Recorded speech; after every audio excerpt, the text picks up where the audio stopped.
শ্রী শ্রী মায়ের একজন স্ত্রীভক্তের স্মৃতিকথায়। মায়ের কথা ছিল খুব মিষ্টি, সেই মধুমাখা কথা এখনও কানে বাজে। মা একদিন আমাকে বলেছিলেন, মা, কখনো চুপচাপ বসে থেকো না, কিছু না কিছু কাজ করবে। একটা কিছু কাজ নিয়ে থাকতে হয়, নইলে অলস মনে নানা বদচিন্তা এসে ভিড় করবে। একজন বয়স্ক মহিলাকে মা একদিন বলেছিলেন, যে রাস্তায় তুমি চলছো, যদি দেখো সে রাস্তায় কেউ পড়ে গিয়েছে, তাকে তুমি তুলে দেবে।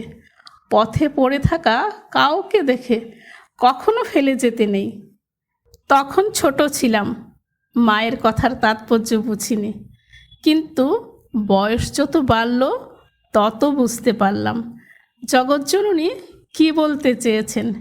তিনি বলেছেন, আমাদের প্রতিবেশী হোক, চেনা অচেনা হোক, কেউ যদি চলার পথে পড়ে যায়, তাকে বা তাদেরকে যেন আমরা হাত ধরে ঠিক পথে নিয়ে যাই।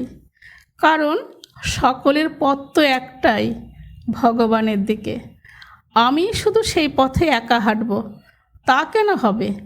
আমি অন্যদেরও, যারা পথভ্রষ্ট তাদেরও আমার সাধ্যমতো টেনে তোলার চেষ্টা করব।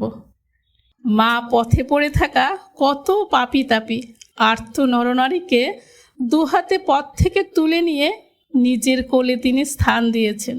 ধন্য তারা, মায়ের সে পথে কুড়ানো ছেলে মেয়ের দল। জয় মা, জয় মা।